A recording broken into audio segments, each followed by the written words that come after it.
Sequel में भगवान शिव की हृदय संवेदना की उदासी का वर्णन किया गया है। भारतीयों द्वारा उनकी अच्छी देखभाल का न होना है।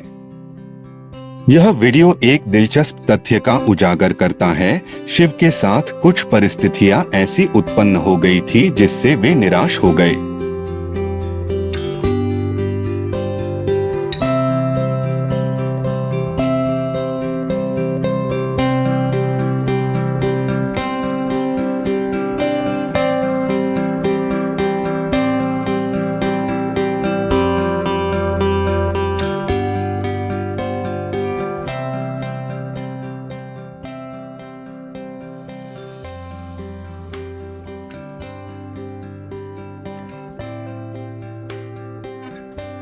एक दिन मुझे कुछ दोहे की आवाज सुनाई पड़ी और कहा कि हे वत्स, तुम हिमालय की ओर प्रस्थान का प्रबंध करो।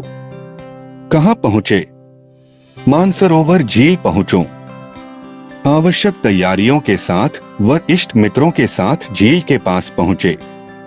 वहां पहुँचने पर हमें एक सुंदर झील दिखाई दी, पर वहां कोई भी इंसान या जानवर नहीं दिखाई पड़ा।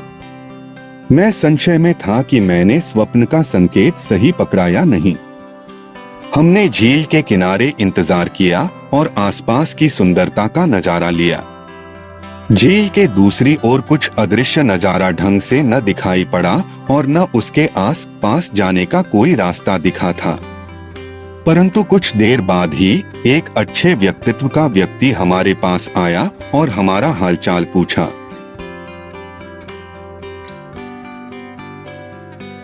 मैंने पूछा, आप कौन हैं?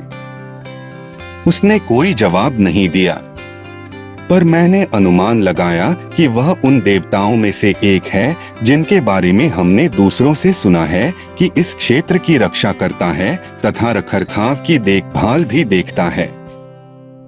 ये देव बहुत शक्ति होने के बावजूद भी इन्हें प्राकृतिक नियमों के कुछ सिद्धांतों के तहत ही काम करना पड़ता है। यदि प्रत्येक देवता अपने नियमों का पालन न करें तो ब्रह्मांड को नियंत्रित में नहीं किया जा सकता।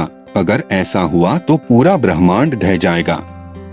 उन्होंने हमें अति खूबसूरत मंदिर दिखाए जो आम लोगों को दिखाई पड़ना मुश्किल है, विशेषकर उन लोगों के लिए जो मनोरंजन के लिए आते हैं।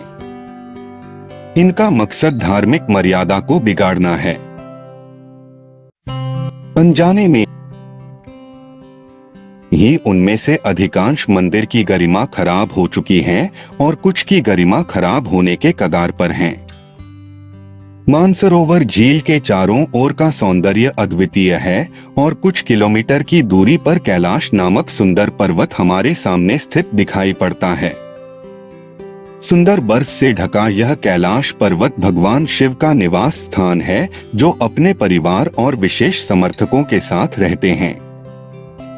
लेकिन आज सभी संकट में हैं और मैं बचाव में असहाय हूँ, ऐसा देव ने कहा। ऐसा कैसे है? हे देव, शिवा हमारे गुरु हैं और हम उनकी सहायता प्रदान करने में विफल रहे हैं। आप ही उन्हें गहरी मानसिक पीड़ा से बचा सकते हैं।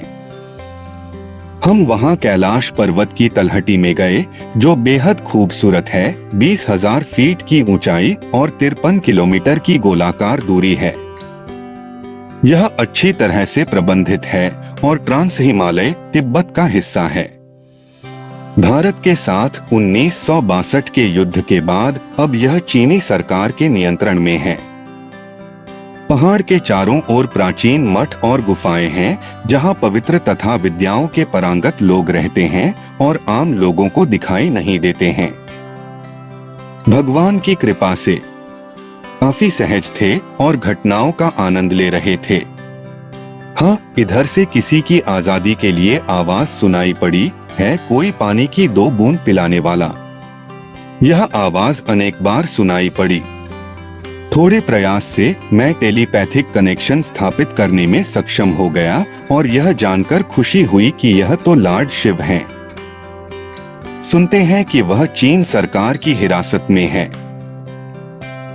और यही उनकी व्यथा है, और यह सब भारतीय जनता के स्वार्थ के कारण है, जिन्होंने युद्ध छिड़ने के बाद से मेरे बारे में जानने की जहमत नहीं उठाई। मैंने उनकी सभी मांगे समय समय पूरी करता रहा हूँ, लेकिन अब वे चुप हैं। मैं विनम्रता से बोला, हे देवों के देव, आप अपने परिवार और लोगों के प्रति आपके अत्यधिक लगाव के परिणाम स्वरूप उनके कल्याण के लिए बाहरी ऊर्जा को प्रवाहित करके उनके कार्य करते रहे हैं, जबकि आप चेतना ऊर्जा की शक्ति को आप भूल गए हैं। यही वह पावर है जो कभी भी साथ नहीं छोड़ती। हे भगवान, आपके पास एक समय में दो शक्तियां हैं और किसी के पास नहीं।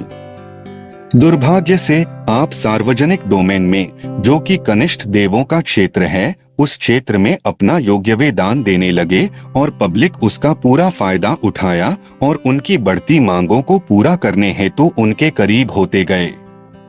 यही आपकी भूल थी। मानव बड़ा विचित्र है। आपका क्षेत्र आत्मा की संपदा पर आधारित अध्यात्मवाद के सार का प्रचार करना है, जिसे आप कुछ ही घंटों के प्रयास से फिर से प्राप्त कर सकते हैं। भगवान शिव बेहद शांत नजर आ रहे थे। हमें वापस लौटने के लिए कहा।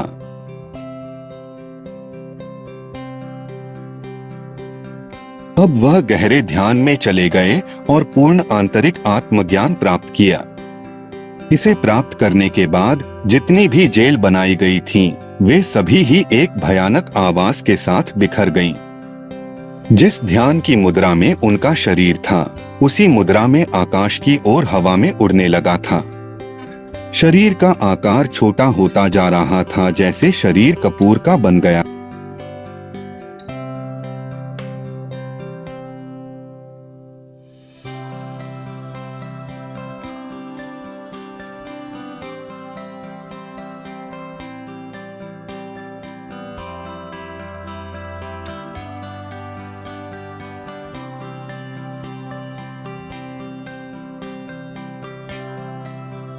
महाकाव्य हमें आंतरिक ज्ञान की शक्ति को उजागर करता है और याद दिलाता है, जिसे भगवान शिव भी भूल गए थे। परंतु भूल सुधरते ही शिव जी रिलैक्स्ड हुए और जरा प्रयास से ही पूर्ण ज्ञान के परिमन से मोक्ष प्राप्त हुआ। क्या आप भी अपनी स्वयं की ऊर्जा विकसित करना पसंद करेंगे?